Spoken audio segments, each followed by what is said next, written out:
pour ces chants qui nous ont vraiment bien introduits, qui ont élevé nos âmes, nos cœurs, qui nous ont emmenés vraiment au pied du Seigneur. Je bénis Dieu pour l'esprit, l'atmosphère de louange qui règne au milieu de vous. Et ça, c'est tellement bon, c'est dynamisant, ça fait du bien, c'est extraordinaire. Merci Seigneur. Nous avons, par la grâce de Dieu, les uns et les autres, tous déjà vécu plus ou moins de choses avec le Seigneur. De bonnes choses, de très bonnes choses, plus, moins, selon les vies, selon les parcours, selon les époques.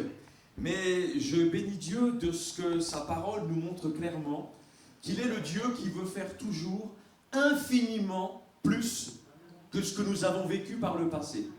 Le Dieu qui veut faire infiniment au-delà de ce que nous pouvons penser, imaginer, concevoir. Infiniment plus. La dimension de Dieu, c'est infini. La définition de Dieu, c'est infini. Ce que tu penses ne sera jamais suffisant par rapport à ce qu'il veut et peut faire. Et puis, dans cette optique, j'aimerais vous entraîner avec moi dans une lecture, dans le prophète Ésaïe, s'il vous plaît. Le prophète Ésaïe au chapitre 54. Ésaïe, chapitre 54.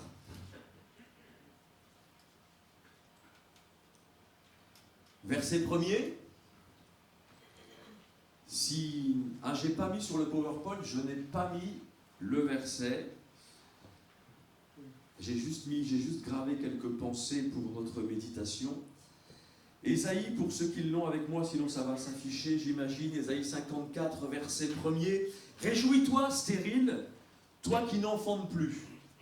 Fais éclater ton allégresse et ta joie, toi qui n'as plus de douleur. Car les fils de la délaissée seront plus nombreux que les fils de celle qui est mariée, dit l'Éternel. Ici, en langage métaphorique, le Seigneur est en train de dire « Je veux et peux faire bien plus que ce que tu as connu par le passé, dans n'importe quelle sphère, dans n'importe quel domaine. » Mais,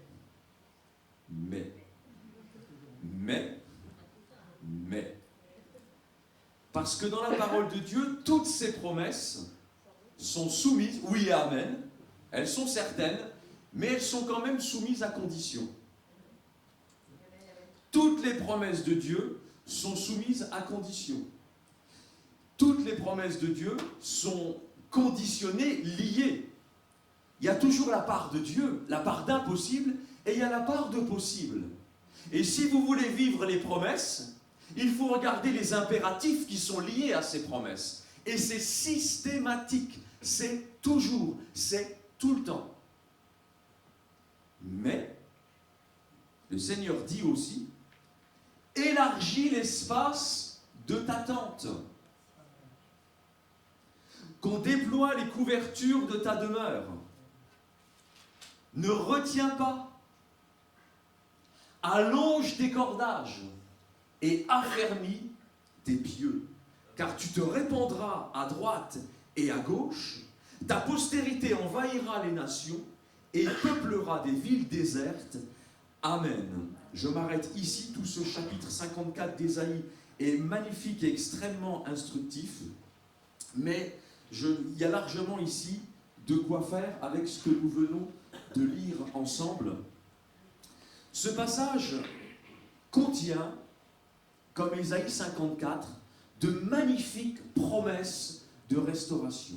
Dieu ouvre à son peuple un boulevard de possibilités. Alors bien sûr, dans le contexte immédiat, il est question d'Israël. Mais par extension, il est question aussi de l'Église, il est question de chacune de nos vies, il est question de ceux qui appartiennent au Seigneur. Et le Seigneur montre, alors qu'il y a une époque qui est désertée, une époque qui est déserte, une époque dans laquelle il y a tellement de difficultés, on n'enfante plus, on ne se multiplie plus, on ne se répand plus. Pardonnez-moi, nos églises aujourd'hui, dans le mouvement ADD, s'il y a 40 000 chrétiens, ça fait des années qu'il y a 40 000 chrétiens. Pardonnez-moi, c'est sans méchanceté. Vous en avez 4 qui décèdent et 4 qui se convertissent. 4 qui partent par mutation et 4 qui arrivent par mutation. 4 mécontents qui s'en vont et 4 contents qui reviennent. Et on s'aperçoit qu'il y a une espèce de statu quo sur le plan national, au niveau du monde chrétien en général, du monde évangélique en général. Et le Seigneur, à un moment, dans des périodes de désert, dit « Mais est-ce que vous avez conscience que même si vous avez vécu des belles choses par le passé, même si vous vivez des bonnes choses aujourd'hui, vous avez conscience que ce n'est rien comparé à ce que je veux et peux faire dans les temps qui viennent. » Alléluia. Et il y a des promesses de bénédiction, de multiplication. Et cette tente dont il est question ici, évidemment, c'est nous, c'est notre vie. Et là, oh, c'est comme à Manosque, à chaque fois, au moment où le... on veut, ah non, ça marche pas. Bon, voilà. Alors je l'ai mis sur on.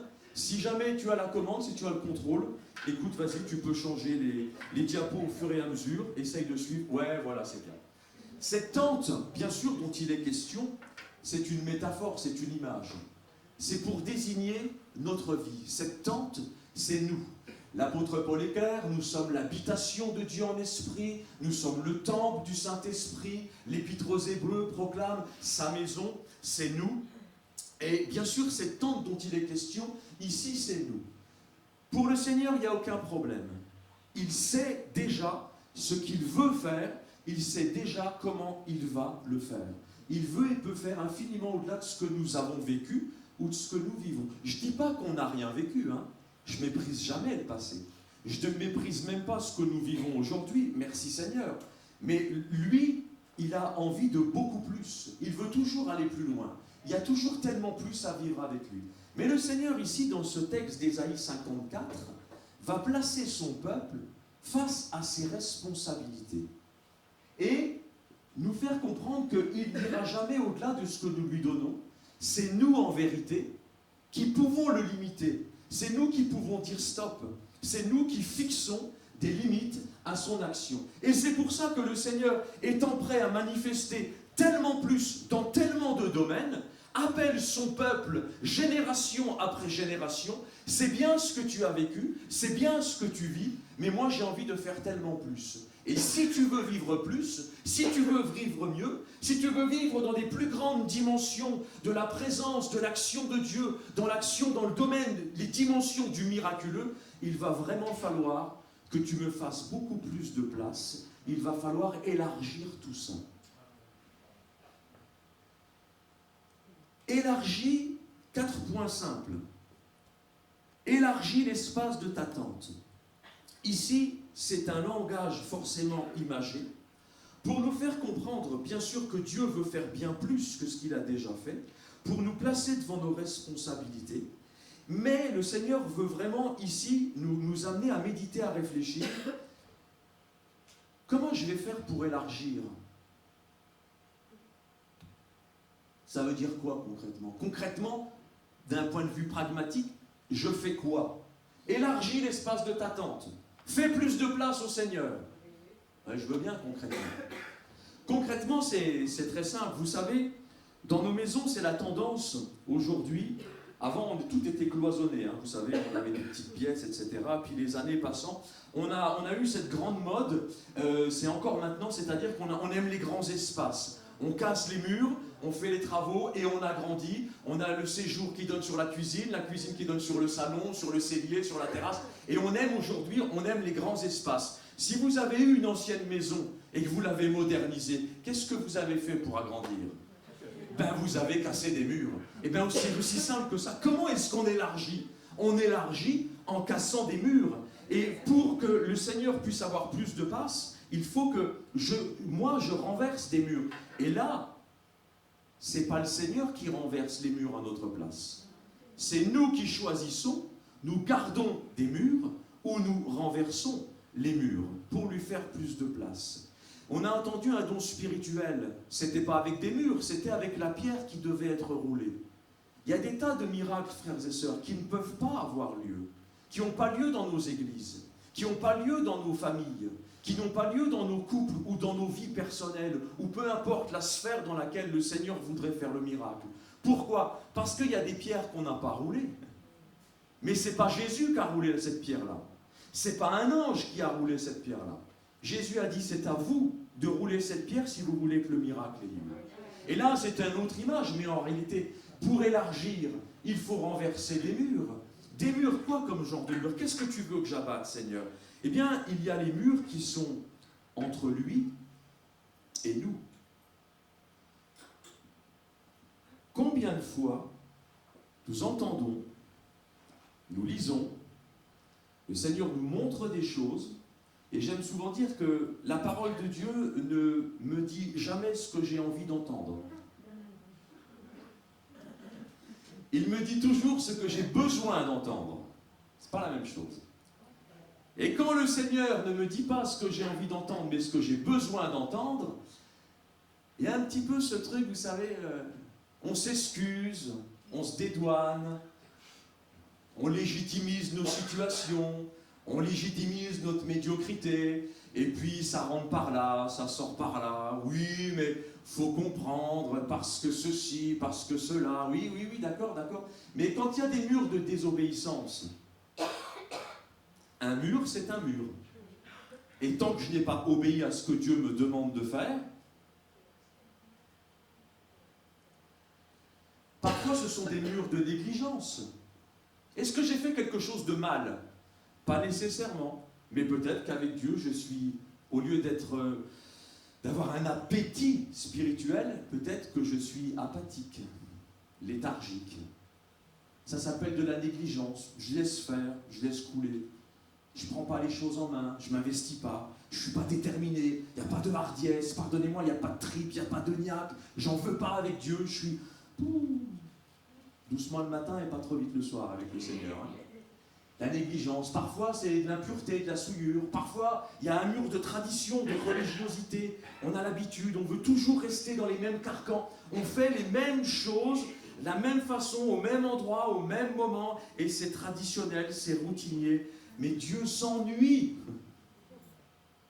Dieu s'ennuie dans nos sphères de possibilités. Dieu s'ennuie lorsque nous avons cloisonné. Dieu est le Dieu qui est infiniment grand. La sphère d'action de Dieu, pardonnez-moi, le terrain de jeu de Dieu, c'est le terrain de l'impossible.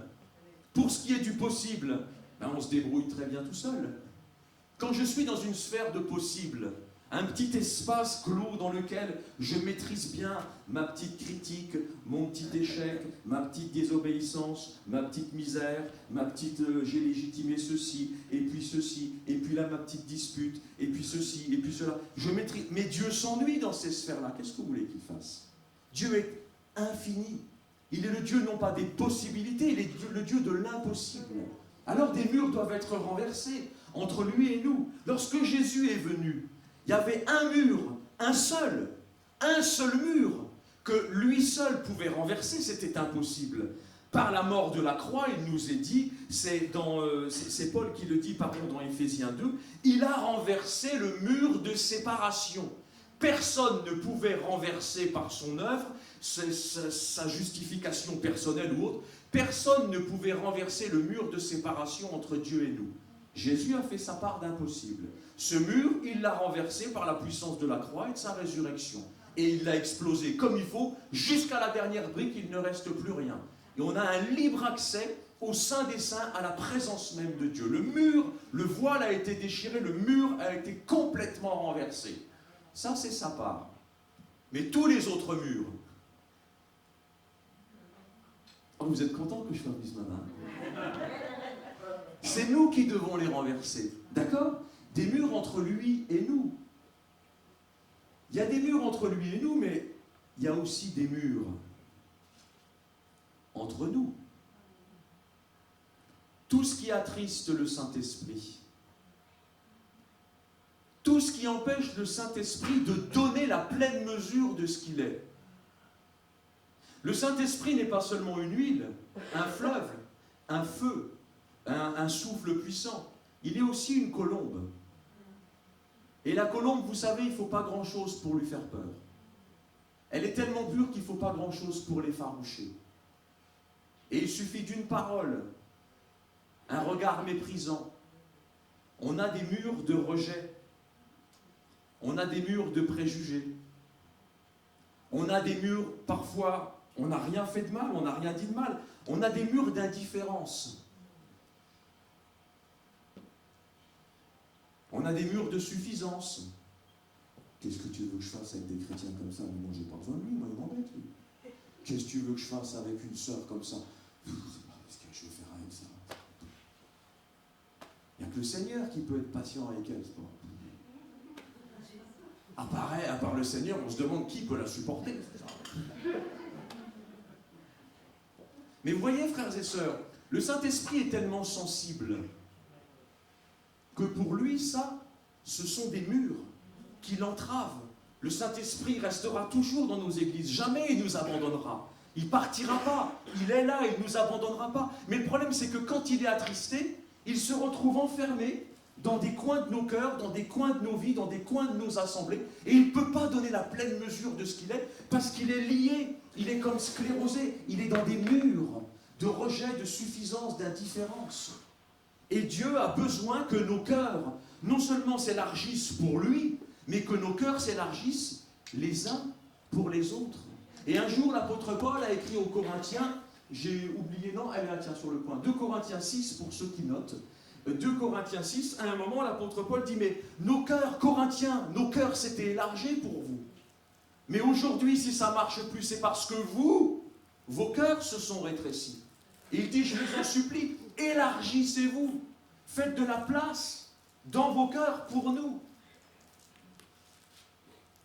Est-ce que... Amen, il y en a un qui a dit Amen. Le nombre de personnes, frères et sœurs, qui n'ont peut-être pas de place dans nos cœurs, ce sont des murs qui empêchent Dieu de faire ce qu'il a envie de faire. Amen. Élargis. Fais tomber les murs entre Dieu et toi, quelle que soit la forme pratique de ce mur dans ta vie. Fais tomber le mur entre l'un et l'autre, entre toi et ton frère et ta sœur. Élargis ton cœur. C'est pas méchant, il y a des pasteurs, ils ont besoin de faire tomber des murs entre eux, des affaires non réglées. Des chrétiens ont besoin de régler des affaires avec des pasteurs et vice-versa. Des chrétiens ont besoin de régler des affaires entre eux, dans leur propre famille ou dans le corps spirituel qu'est l'Église. Et tant que ce n'est pas fait, le Saint-Esprit n'a pas la mémoire courte, lui. Vous savez, quand il est attristé, il est attristé. On s'imagine qu'avec le temps, ça va passer, et puis bon, allez, c'est bon, oui, c'était pas si grave, ça fait si longtemps. Je lui ai juste dit que c'était un bon à rien, mais de toute façon c'était vrai, alors c'était pas si grave, voilà, ça fait longtemps et tout. Tout ce qui n'est pas réglé reste. Tout ce qui n'est pas réglé dans nos cœurs, dans nos vies, entre lui et nous, entre nous, fait obstacle. Ce sont des murs. Et le Seigneur dit, élargis.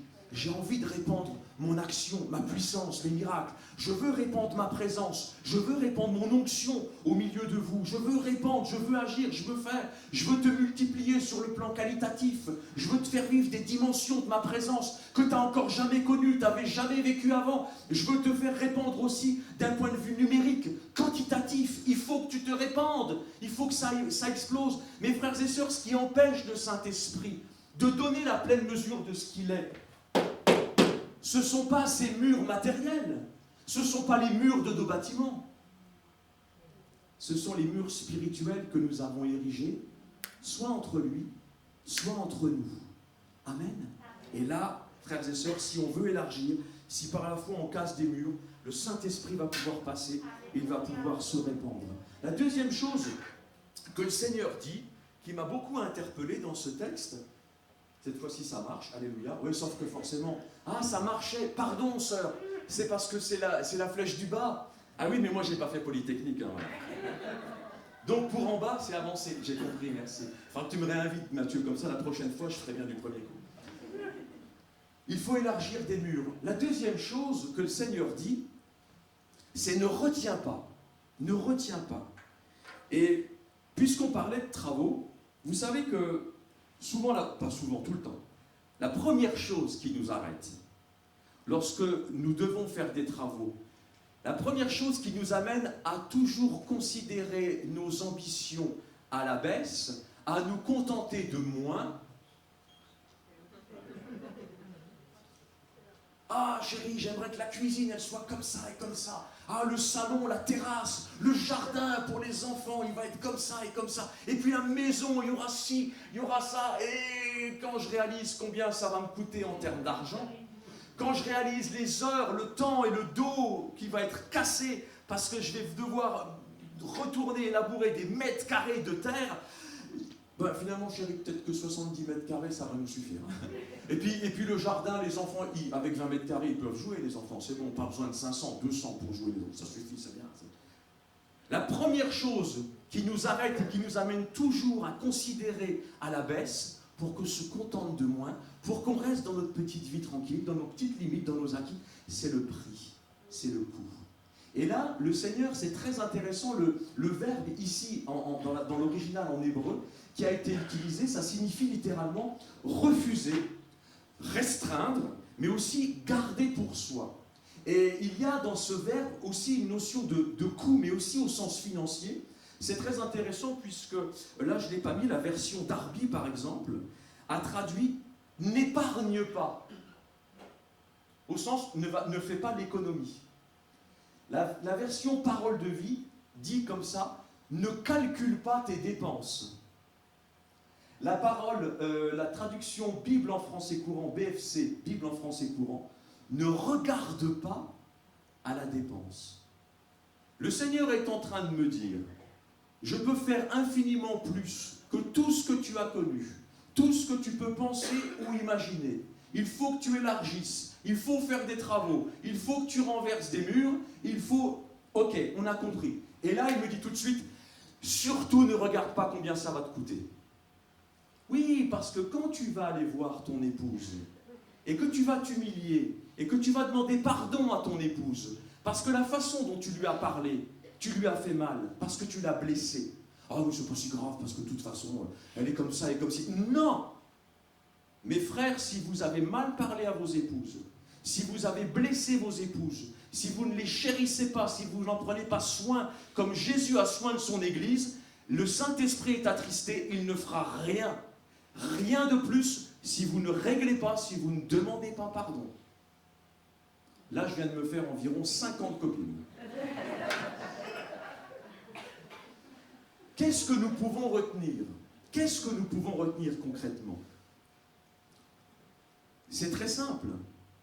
La première chose que nous retenons souvent, frères et sœurs, je l'ai mis ici, c'est nous-mêmes. C'est notre propre vie. Quand nous refusons de payer le prix d'une consécration totale, une vie entièrement abandonnée sur son autel, une vie livrée à 100%, sans restriction, sans condition, à 100%. Ma vie entièrement déposée, livrée, abandonnée sur son autel. Une vie à 100% et une vie tout le temps. Je parle pour moi, pas vous. Combien de fois dans ma vie, Dieu a dû se contenter des restes? Il a dû se contenter des restes de ma jeunesse. Il a dû se contenter des restes de mon énergie, des forces que j'avais chaque jour. Il a dû se contenter des restes de mon attention. Il a dû se contenter des restes de mes finances. Parce qu'une fois que j'avais bien fait ce que j'avais envie de faire et j'ai fait des grosses bêtises parce que j'avais les yeux plus gros que le ventre et que je dépensais à tort et à travers pour des choses futiles, et bien ensuite le Seigneur il a dû se contenter des restes. Et parfois il a eu Waloud, rien du tout. Combien de fois le Seigneur a dû se contenter des restes? Et dès qu'il faut faire un petit peu plus que nos petites habitudes, on parle d'effort. Frères et sœurs, on va faire un effort financier. Si j'ai donné ma vie au Seigneur, si je suis tout entier à lui, tout ce qui m'appartient est à lui. Avant de m'appartenir à moi, c'est à lui. Vous savez, frères et sœurs, je dis juste un mot là-dessus, c'est extrêmement important parce que si nous avons vraiment compris notre vie entière sur son autel, tous les domaines, naturellement, suivent derrière.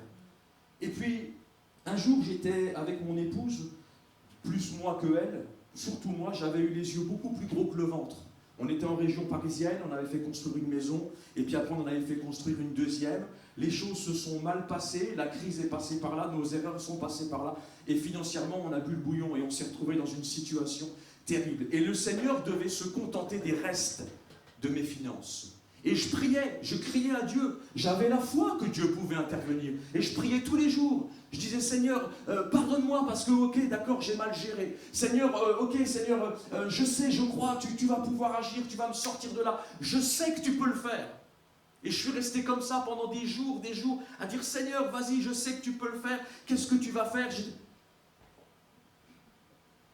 Puis un jour, le Seigneur, quand je me suis tu, parce que des fois dans la prière on parle trop, on n'écoute pas assez, puis un jour enfin je me suis tu, puis dans mon cœur là, il y a une parole qui a résonné à l'intérieur, très douce mais très forte et non négociable. Et le Seigneur il m'a dit, redonne-moi ta dîme comme avant.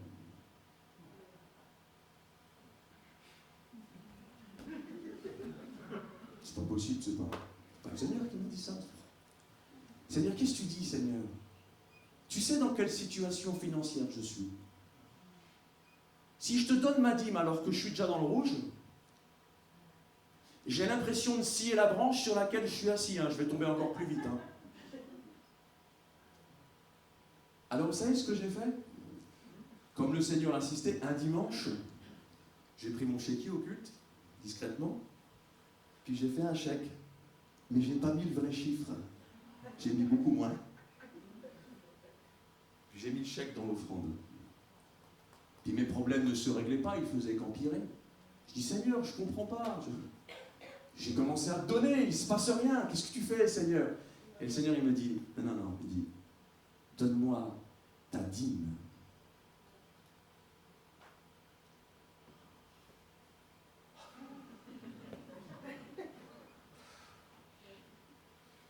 Et j'avais mis un chiffre.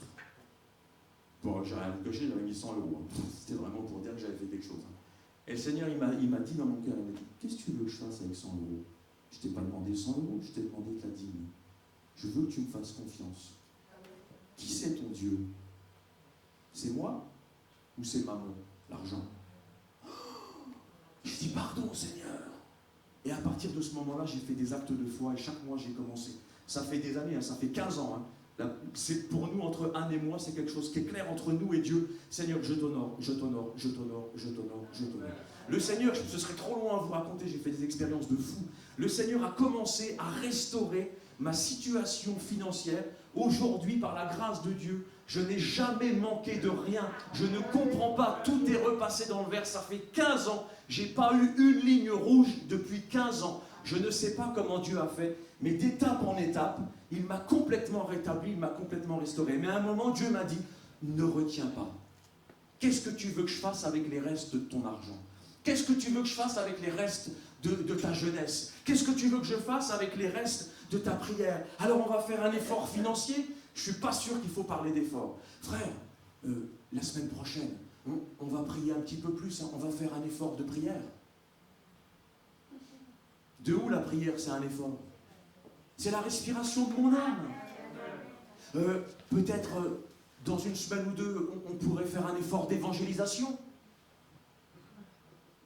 De où l'évangélisation, c'est un effort? Si Jésus ne nous a pas repris, c'est pour la mission de l'Église sur la terre. Pourquoi on est encore là, frères et sœurs? Mais parce qu'il faut qu'on porte son nom. C'est pas un effort, c'est une façon de vivre. Et vous voyez que quand on a vécu chichement, chaque fois qu'il va falloir revenir à la normale, on dit il va falloir faire un effort. Mais en réalité, on ne fait pas un effort. On commence à redevenir juste normaux. Amen. Mon temps, mon argent, mes biens. Ce que nous pouvons retenir aussi, frères et sœurs, et ça fait beaucoup de dégâts, quand nous nous retenons nous-mêmes, avec tout ce qui va avec nous-mêmes, tout ce que nous sommes et tout ce que nous avons, ce que nous pouvons retenir aussi, malheureusement, ce sont les autres. Quand nous refusons de payer le prix du pardon, nous retenons. Vous connaissez l'expression « Oh, lui, je le retiens ». Hein ou pas? Comme le serviteur de la parabole, vous savez, Matthieu chapitre 18, l'enseignement de Jésus sur le pardon. Lorsque le roi miséricordieux fait grâce à ce serviteur qui ne méritait rien, qui a accumulé une dette incalculable, c'est la dette de son péché, le Seigneur la quitte, il l'efface, il lui remet toute sa dette. C'est l'image de nos vies qui ont été totalement acquittées par la grâce de Dieu. Il nous a fait grâce de la dette du péché. Puis ce serviteur, derrière, il refuse de pardonner à son compagnon, à son frère, qui lui doit 30 deniers. Et il le prend, il le jette en prison. Et vous voyez, frères et sœurs, lorsque nous refusons de pardonner, nous mettons des frères, des sœurs, des bien-aimés, des gens, des pasteurs, des chrétiens, des familles, ce que vous voulez, des collègues, peu importe, chrétiens, pas chrétiens, nous les mettons en prison dans notre cœur et nous les retenons. Et à ce moment-là, non seulement nous, eux sont emprisonnés, mais nous trouvons prisonniers avec eux. Et le Saint-Esprit se trouve prisonnier aussi, prisonnier de notre propre cœur qui a refusé de pardonner. Et les bourreaux spirituels, comme dit Jésus, les bourreaux spirituels se mettent à l'œuvre dans nos cœurs. Les bourreaux se mettent en marche dans nos vies. Et le Seigneur montre clairement, une fois qu'il attrape ce serviteur qui a refusé de pardonner à son frère, il le fait comparaître. Et il lui dit cette phrase qui m'a toujours transpercé, que j'aime beaucoup. Il lui a dit, « Ne devais-tu pas? Je t'ai remis toute ta dette. Tu m'en avais supplié. Tu avais même eu l'inconscience de penser que tu pourrais me rembourser quelque chose. Je t'ai tout remis, je t'ai acquitté de toute ta dette. Ne devais-tu pas, toi aussi, avoir compassion de ton frère, comme moi j'ai eu compassion de toi ?» Et vous voyez, frères et sœurs, les prisonniers qui sont dans nos cœurs, que nous refusons. Oui, le pardon, ça coûte. Bien sûr que ça coûte. C'est pour ça que le Seigneur dit, ne regarde pas combien ça va te coûter. Ne regarde pas combien ça va te coûter de temps. Ne regarde pas combien ça va te coûter financièrement. Ne regarde pas combien ça va te coûter en énergie. Ne regarde pas combien ça va te coûter d'investissement personnel. Ne regarde pas ce que ton pardon va te coûter. Ne regarde pas ce que peut-être quand tu vas t'enfermer dans ta chambre avec Dieu et que tu vas commencer à chercher sa face comme jamais tu l'avais fait. Regarde pas le temps qui passe. Ne regarde pas ce que ça va te coûter. Parce que je sais une chose, c'est que oui, il y a des coûts, évidemment. Mais je sais une chose, c'est que tout ce que je laisse, quel que soit le coût, n'est rien en comparaison de tout ce que je récupère par la grâce de Dieu. Toute la rémunération de la foi à tous ces investissements. Quand j'étais dans le monde, vous étiez dans le monde, on a dépensé du temps, de l'énergie, de la jeunesse, on a dépensé de l'argent, des biens, on a gaspillé, on a dépensé des sommes pharaoniques pour des choses qui n'en valaient pas la peine. Et parfois, pardon, même en tant que chrétien, on dépense des sommes pharaoniques pour des choses qui n'en valent pas la peine. Et quand le Seigneur me dit, donne-moi ta dîme, je ne sais pas pourquoi j'insiste, hein, il y en a, ils vont se dire, Mathieu, il ne faudrait pas qu'il revienne trop souvent, le frère. Et puis le trésorier, il va se dire, oh, il est bien le frère, il faut vraiment qu'il revienne. Chacun voit midi à sa porte. Mais quand le Seigneur me dit, donne-moi ta dîme, apportez dans ma maison, apportez vos dîmes, vos offrandes, vos trésors, vous allez voir si je n'ouvre pas sur vous les écluses des cieux. Et nous, on est là, on réfléchit. Oh, vous allez avoir un beau local, hein. Je sens que ça va être magnifique. L'argent, il va tomber, Mathieu, vous allez avoir les caisses pleines.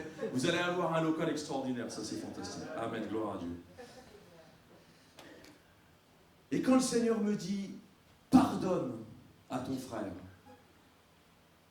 je réfléchis. Bien sûr, ça coûte. Tout coûte. Mais ce que je sais, j'ai appris avec Dieu que ce que ça me coûte n'est rien en comparaison de ce que je vais retrouver par sa grâce. Parce qu'il y a une rémunération. Excusez-moi de le dire ainsi, il y a un retour sur investissement et le retour est nettement supérieur à ce que j'ai investi. C'est le meilleur, le Seigneur, peu importe ce qu'il vous demande, le Seigneur, c'est le meilleur rendement qui soit. Il n'y a pas mieux. Oubliez vos livrets, vos PEL, vos machins. Ce que le Seigneur vous demande, il n'y a pas mieux en termes de rendement. Excusez-moi de l'avoir dit ainsi. Les deux autres points, plus rapidement. Le Seigneur dit, allonge. Après avoir dit élargis, casse les murs, fais des travaux. Ne regarde pas combien ça va te coûter, peu importe dans quel domaine il faudra dépenser. Ensuite, il dit maintenant, allonge. Allonge tes cordages. Allonge. Longe. Long. longueur. Le Seigneur me dit, va plus loin, va plus loin. Pourquoi? Mais parce que tu es trop court. Dans quel domaine est-ce que je peux être trop court? Dans quel domaine est-ce que je manque de longueur? Dans quel domaine faudrait-il allonger mes cordages? Peut-être simplement et essentiellement, pour commencer, dans le domaine de l'amour. Je vous parlais des relations fraternelles, des relations en tout genre. Pourquoi nous n'allons pas plus loin dans nos relations fraternelles? Va plus loin dans l'amour. Nous cessons malheureusement d'aimer trop tôt. Nous cessons malheureusement de patienter trop tôt. Le prophète Ésaïe dit encore, pardon, c'est Osée, le prophète Osée au chapitre 11 dit aussi, je vous l'ai dit, que Dieu nous a attirés à lui par des cordages d'amour. Heureusement que les cordages de Dieu, les cordages de son amour, heureusement que les cordages de sa patience n'ont pas été trop courts pour ma vie. Vous seriez là parce que le Seigneur, il n'a pas eu besoin de beaucoup de patience avec vous. Vous, l'œuvre dans votre vie, elle a été vite faite. Et puis là, vous êtes presque à 5% près, vous êtes à la perfection. Mais moi, je peux vous dire que si le Seigneur avait été un peu trop court en amour et en patience dans ma vie, je ne serais pas là. Où serions-nous, frères et sœurs, si le Seigneur avait été trop court en patience, trop court en bonté, trop court en amour? Heureusement que le Seigneur n'a pas été trop court, que ses cordages d'amour étaient longs. Lorsque le fils prodigue a craché au visage de son père et qu'il lui a dit « Tu es mort pour moi, j'ai plus rien à faire avec toi » et qu'il est parti. C'est dur, c'est horrible. Aujourd'hui, dans nos églises, une génération de chrétiens souffre. Il y a des dizaines, des centaines et des milliers de prodigues qui sont dehors. Il y a une ancienne génération qui est là, qui est fidèle. Merci Seigneur. Il y a une génération nouvelle qui est en train de se lever. Merci Seigneur. Mais au milieu, il y a une génération, ma génération, une génération de quadras de 40-50 ans. Il y a un trou, il y a un manque. Cette génération, elle est où? C'est une génération de prodigues. Il y en a des centaines et des milliers dans toutes les familles de toutes les églises évangéliques de France qui sont à l'extérieur et qui ne veulent pas entendre parler de Jésus. Heureusement que le Père n'a pas été trop court en patience. Heureusement qu'il n'a pas été trop court en amour pour recevoir, rétablir, restaurer son Fils lorsqu'il est revenu. Et malheureusement, pardon frères et sœurs, combien de fois dans ma vie, combien de fois j'ai observé ça, nous cessons d'aimer trop tôt. C'est dur d'aimer, ça coûte. C'est dur de ravaler sa salive, ça coûte. C'est dur de ne rien dire, ça coûte. Parfois dire une bonne parole à propos, ça coûte. Parfois quand le Seigneur me dit, c'est pas le moment, sois sage, tais-toi. Seigneur, il m'a encore, Seigneur, j'en peux plus. Et le Seigneur me dit, j'ai été un agneau muet à la boucherie pour toi. Tais-toi. Je t'en supplie, tais-toi. Dis rien, pas cette fois-ci.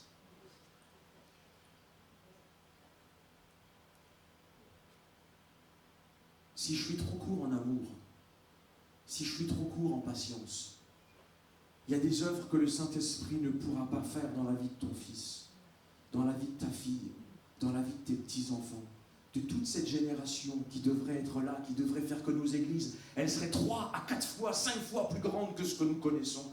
Mais malheureusement, ils sont à l'extérieur. Et malheureusement, nous, frères et sœurs, nous cessons d'aimer trop vite. Mais lui, il a continué d'aimer envers et contre tout, malgré le temps, sans jamais minimiser le péché. Le Seigneur ne minimise pas le péché.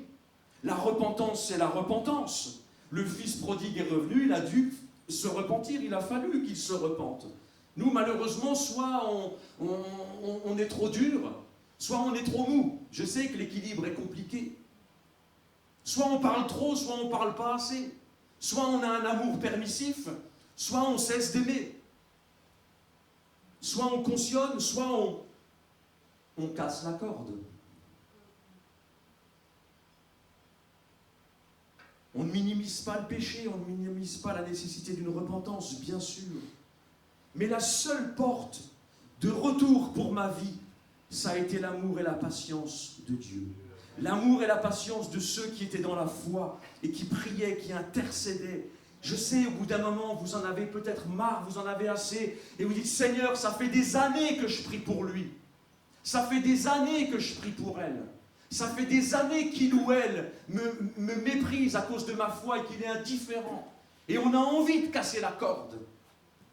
Quand le prophète Osée est confronté à cette femme adultère qui est infidèle et qui est partie vers des abominations, le Seigneur lui dit à un moment, cette phrase, ça m'a toujours bouleversé. Le Seigneur lui dit, va encore. Seigneur, je suis allé. Va encore. J'ai aimé, Seigneur. Va encore et aime encore. Et la bénédiction, mon frère, ma soeur, peut-être pour ton mari, pour ta femme, pour tes enfants, pour je ne sais qui de ton entourage, et peut-être simplement derrière cette limite que tu n'as encore jamais repoussée. La bénédiction de Dieu est derrière. Le miracle est derrière. L'œuvre de Dieu, elle est derrière. Mais allonge, allonge. C'est dur, ça coûte. Oui, ça coûte. C'est pour ça qu'il a dit, arrête de regarder ce que ça va te coûter. Et combien le coût financier parfois n'est rien en comparaison du coût que nous ressentons dans nos cœurs quand nous souffrons. C'est vrai ou pas? Et le Seigneur dit, ne regarde pas cette dépense-là. Ne regarde pas ce coût intérieur. Allonge. Continue d'aimer. Continue de patienter. J'ai vraiment à cœur de vous le dire. Pour plusieurs ce matin. Pour plusieurs ce matin. Ne te décourage pas. Ne te décourage pas avec tes enfants. Ne te décourage pas avec ton conjoint. Dieu veut et peut agir. Mais son miracle se trouve derrière la limite que tu n'as pas encore repoussée. Allonge, aime encore, va plus loin, patiente encore, intercède encore, sois persévérant, sois déterminé, ne lâche rien, mets-toi devant Dieu, vas-y encore. Le miracle se trouve derrière le cordage que tu auras allongé. Et parfois, frères et sœurs, c'est dans la repentance que nous avons été trop courts. Nous avons demandé parfois, déjà la repentance c'est quelque chose qui se perd aussi. Beaucoup de chrétiens, beaucoup de pasteurs malheureusement ne savent plus se repentir. On s'excuse, je vous l'ai dit, on se dédouane, on se justifie sur beaucoup de choses, mais on ne sait pas nécessairement se repentir. Le fils prodigue, quand il a pris conscience qu'il avait fait mal, ce qui est mal aux yeux de l'Éternel, c'est quoi le péché? C'est ce que dit le psaume 51 et tant d'autres textes. La définition du péché, c'est ce qui est mal aux yeux de Dieu. Point. C'est pour ça que je vous ai dit, si vous avez mal parlé à votre conjoint, c'est mal aux yeux de Dieu. Point. Et ça nécessite une repentance. Ça nécessite de régler la situation. Le fils prodigue, quand il a pris conscience, il s'est levé. Il a fait une démarche concrète. Il a été voir son père. Il n'a pas dit « Ah, c'est vrai que j'ai pas été sympa ce jour-là avec elle. Hein. Ah, ou avec lui, j'ai pas été sympa. Mais enfin, il faut dire quand même qu'avec ce qu'il m'avait dit, hein, avec ce qu'elle m'avait fait, avec ce... Oh là là. Ça, c'est pas de la repentance. Le fils prodigue, il ne s'est pas occupé des torts des autres. Il y a ses propres torts. Pour les torts que les autres m'ont fait, lorsque j'ai été victime du péché des autres, il y a le pardon. Mais quand c'est moi qui ai des torts, il y a la repentance. Et même s'ils ont 90% de torts, et que moi j'ai 10% de torts, pour mes 10%, je dois me repentir. C'est obligé. Obligé. Et le fils prodigue, il s'est levé, il a été voir son père. Il a dit, mon père, j'ai péché contre le ciel, parce que le premier offensé, même si je parle mal à mon épouse, le premier offensé, c'est Dieu. Et ensuite, il y a la personne. J'ai péché contre le ciel et contre toi. Et il a fait cette démarche. Il a demandé pardon et il a changé. Et regardez par exemple, je vous l'ai mis, Zachée. Zachée, ça signifie petit, il était court. Enfin, ça signifie pas petit dans le terme original, mais on sait que Zachée était petit. Excusez-moi l'expression. Zachée, il était court sur pattes. Il y avait beaucoup de choses pour lesquelles Zachée était trop court. Mais Zachée, c'est un exemple. Parce que Zachée n'a pas été trop court en repentance. Il a réglé ce qu'il avait à régler et jusqu'au bout. Il a tout réglé, absolument tout réglé. Et c'est ce qui donne cette dimension de repentance, permet à Dieu, le Saint-Esprit, d'apporter la restauration et la bénédiction. Pourquoi est-ce qu'on est parfois partiellement restauré? Parce que nous avons partiellement pardonné, ou que nous ne sommes que partiellement repentis. Mais quand on va au bout du processus, la restauration et la bénédiction peuvent être totales. Qu'est-ce que le Seigneur te demande aujourd'hui? Est-ce que tu vas prendre ton téléphone? Est-ce que tu vas aller voir la personne? Est-ce que tu vas peut-être lui écrire? Je ne sais pas. Est-elle proche? Est-elle loin? Est-ce qu'elle t'attend à table ce midi? Cette personne à qui il va falloir vraiment que tu parles et régler ce qu'il y a à régler? Peut-être elle est trop loin. Mais c'est fantastique, on a le téléphone aujourd'hui. Je ne peux pas lui parler, Seigneur. Elle est partie tellement loin. Oui, ben prends ton téléphone. Va, écris. Si tu ne peux pas aller, téléphone, écris. Règle ce que tu as à régler. Ne sois pas trop court dans ta repentance. Ne sois pas trop court pour régler les choses. Et puis, le quatrième et dernier point, une fois que tout cela s'est fait, une fois qu'on a cassé les murs, c'est logique, une fois qu'on a arrêté de regarder à ce que ça allait nous coûter, une fois qu'on a commencé à allonger, le Seigneur dit à ce moment-là, affermis tes pieux. Le pieu, c'est quoi? Ben, c'est pas compliqué. Le pieu, c'est la piété. Le pieu, un pieu, c'est fait pour être enfoncé dans le sol. D'accord? Le pieu me parle de profondeur. Il me parle d'enracinement. Et le Seigneur me dit, je veux et peux faire infiniment plus que ce que tu peux penser, mais il faut que tu ailles en profondeur. Être pieux, c'est être profond avec Dieu. Pas superficiel, pas léger, être sérieux. Être profond avec Dieu, profond dans mon intimité avec lui. La force d'un couple, c'est la piété. La force de ma vie, c'est la piété.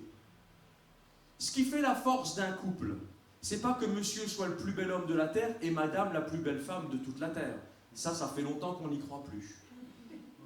La force d'un couple, c'est pas que madame ou monsieur aille fouiller dans le portable du conjoint, oh là là là là là. Et qu'est-ce que tu faisais ci, et qu'est-ce que tu faisais là, et ta, et pourquoi tu l'as regardé lui, et pourquoi tu l'as regardé elle, et oh là là là là là là. La meilleure protection d'une vie, c'est sa piété, c'est son enracinement dans le Seigneur.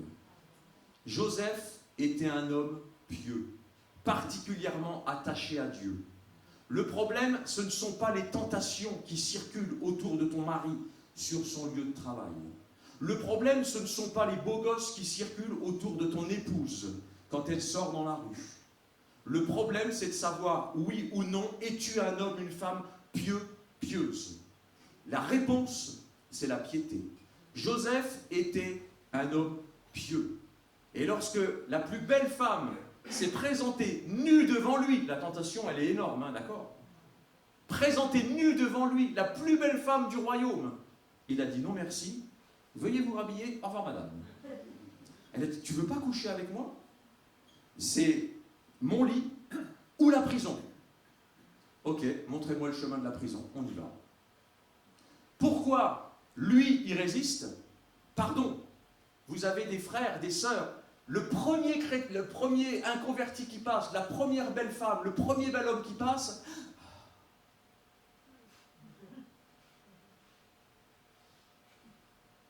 parce qu'il y a des gens qui sont enracinés, d'autres pas. La force de ma vie avec Dieu, c'est ma piété. La force de mon couple, c'est ma piété. La force de mon couple, c'est que ma femme aime Dieu plus que moi. Je lui ai toujours dit, c'est hors de question. Je refuse qu'elle m'aime plus que Dieu. Si elle m'aime plus, elle va faire des dégâts.